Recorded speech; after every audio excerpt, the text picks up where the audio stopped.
So my questions have been, how can we protect our children, our innocent little ones, from the evil incarnate, such as this particular man confessing in this very video that I will be sharing with you in a minute? Because these people exist everywhere. It's not just in the Western world, but in our local communities, especially in our countries, in Africa, here in the Western world. Despite that this one is a white man making this confession, these things still happen back home. So how can we protect our little one? The moment I listened to this conversation in a video, in fact, I busted into tears because it got me thinking there are so many children out there who do not speak up. Some have difficulty in communication. They can't really tell when they are being molested or when somebody is telling them something that is not right. When they don't really know when to say no, when something is wrong or right. So the question remains, we parents, how are we going to start talking to our kids, educating them about these things and how to stay at alert in case people as this very man comes to them, say these things to them? What is going to be their response, their reaction?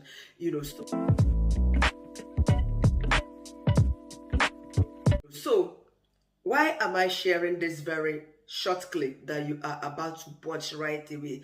The owner of this very video, somebody that recorded this video, that made this interview with the man in this video, actually asked that we should share this video, even if it means saving just one child, that the content might, put a parent at an alert to save one child alone.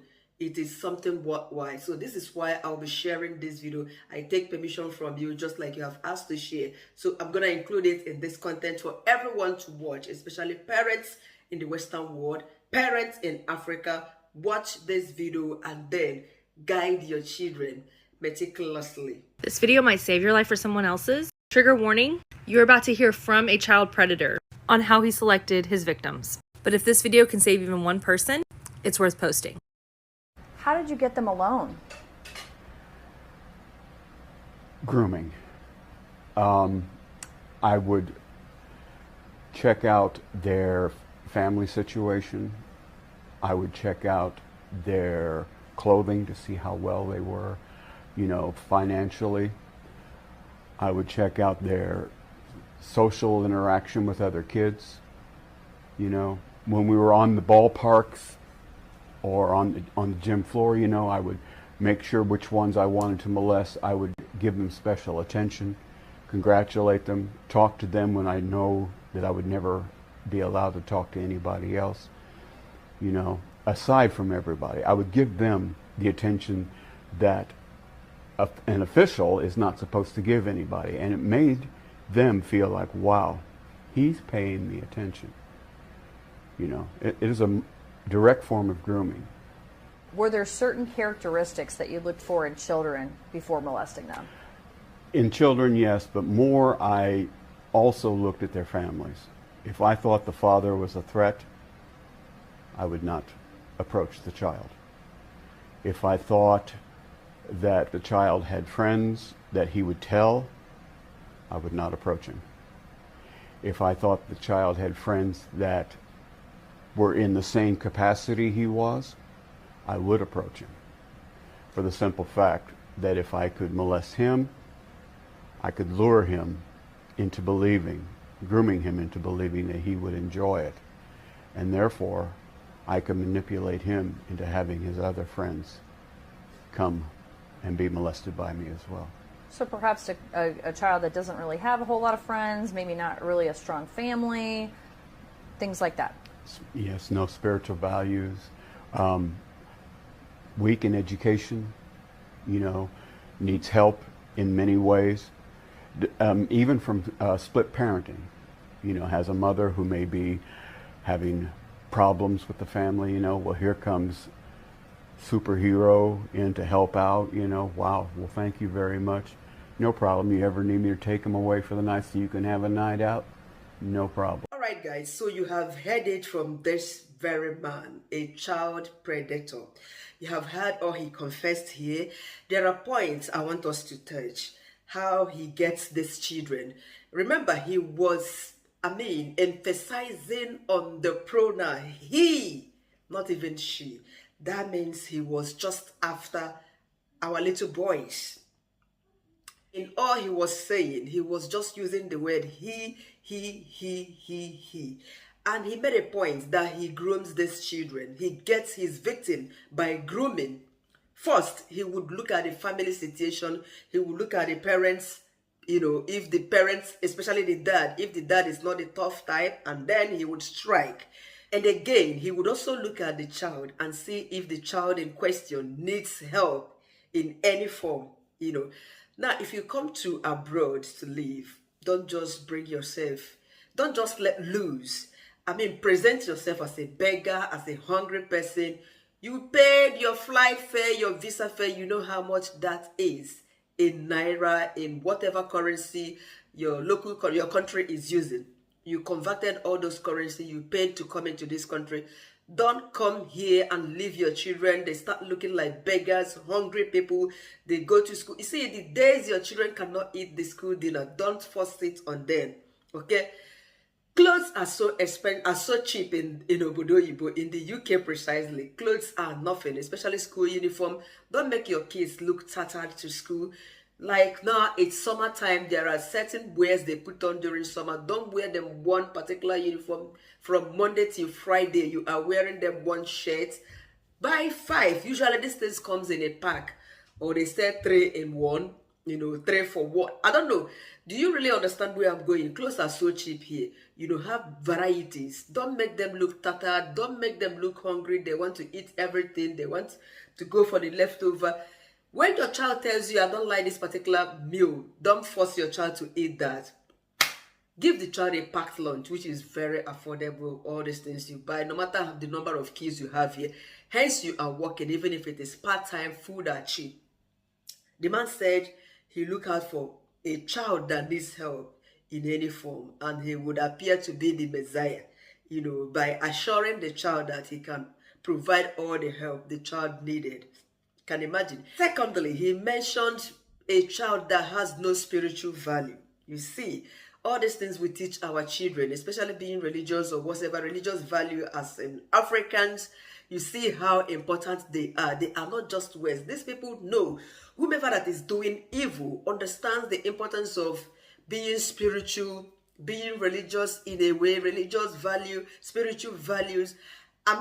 Teach your children what they are supposed to know. As Christians, as Muslims, as whichever religion, whichever thing they believe, teach them the core moral values, and they would never depart from it. Don't say they've not gotten to 10 years, they've not reached the age of 15 like we do in Africa. Even as at 18, their parents might have not started talking to their children about sex education because they believe it's so wrong. You see to that. Your child of 12 years will start seeing her period, and you, the mother, you wouldn't even know, because the child is even scared to share things like that with you, because she's wondering, what are you going to do? What are you going to say? You might think that she has known evil, and we are not always close to our children. Therefore, our children find it difficult to confide in us. But in the Western world, we have come. Let them know everything. If you do not teach your children what they are supposed to know, others would show them, others would teach them. Talk to them about their body parts. Yes, the same way you talk about your mouth, your head, your eyes. Name these things and tell them you are not supposed to. Nobody else is supposed to see this or touch this. They are your private parts. It is called private parts, or they are called private parts because you are just the only one allowed to see this. I tell my boy, yes, I give you baths because I am doing it at a certain age. You should start doing this yourself, and mommy will no longer see all these things, Don't show somebody this. Like I bought him brief yesterday, a pack of brief. He was like, whoa, this is good. He was excited and blah, blah. I said, please, when you go to school, nobody should see your brief. Don't show your brief. That's your pants to anybody. You are the only one who is expected to see it. And when you walk into the toilet or the bathroom to pee, close the door behind you. Yes, nobody's supposed to go there. Talk to them about these things. They're not supposed to expose their private parts to anybody. No one should touch. It is not allowed. And should anybody does that to them, they should report to you or their teacher immediately. And even if they've reported to their teacher, they should also let you know as soon as it is possible. And this man also mentioned a split home. If this boy is coming from a split home, if the children are coming from split home, this is why it is always good for you to have an understanding, a better relationship with your man, your woman, so that, I don't know, devil wouldn't penetrate in the guise of this kind of human being. I mean, it makes me scared each time I hear something like this, each time I listen to people like this, each time I see things like this. These things happen back home. I've heard of or seen a video of a school principal back home molesting the little ones, people you handed over to them. Though mostly they do it to girl child back home, not really boy to boy. But in the Western world, I don't know what a man find for another man body. It is common here. It is common going for a fellow man. Look at him. He was just saying he. And then he said he observes the child's family situation. He watch out for the dad if the dad is harsh and blah, blah, blah before he can strike and start grooming this child and make this child to trust him. Make your child to trust you and not trust a stranger out there. Yes. Don't be a lion to your children. Most African fathers precisely are just like lions to their children. Piam, the moment they see that daddy is coming home, everybody will just take corner. They will just maintain, stop whatever they are doing and start acting nicely. Welcome, dad. The man will be like, yes, how are you today? Fine. He walks upstairs. Give me my food, Mama Keshi, and that's it. He wouldn't even call the children. He wouldn't even give the children a hug to say, come and hug me. How was school today? What did you learn? Did anybody look for your trouble? Can you share? Do you have something to tell me? If you are not nice to your children, they will start distancing you. They wouldn't be friends with you. They wouldn't even open up to share anything with you. Even the mom as well. And if you are the type that keeps shouting and shouting, when they tell you one thing, you scream at them. My dear, they're not going to tell you anything. Yes, rather they will go out there and tell their friends who might even advise them wrongly, whereas you are there as their first point of contact. Make your children your friends. Please, it is very important. You can play hide and seek. And by the time you start playing with them, revising their books with them, doing things with them, they'll become more freer with you. And they can always confide in you. But I cannot just keep talking about this. You know what I'm talking about. You have to change, especially in the Western world that we've come. We have come to this place to make it in life, but there are a lot we need to observe when it comes to the social life here, social acceptance, social norms here. I mean, a lot is changing in Obodoyibo, in the Western world. Open your eyes, watch out for your children, and then educate them on what they are supposed to do.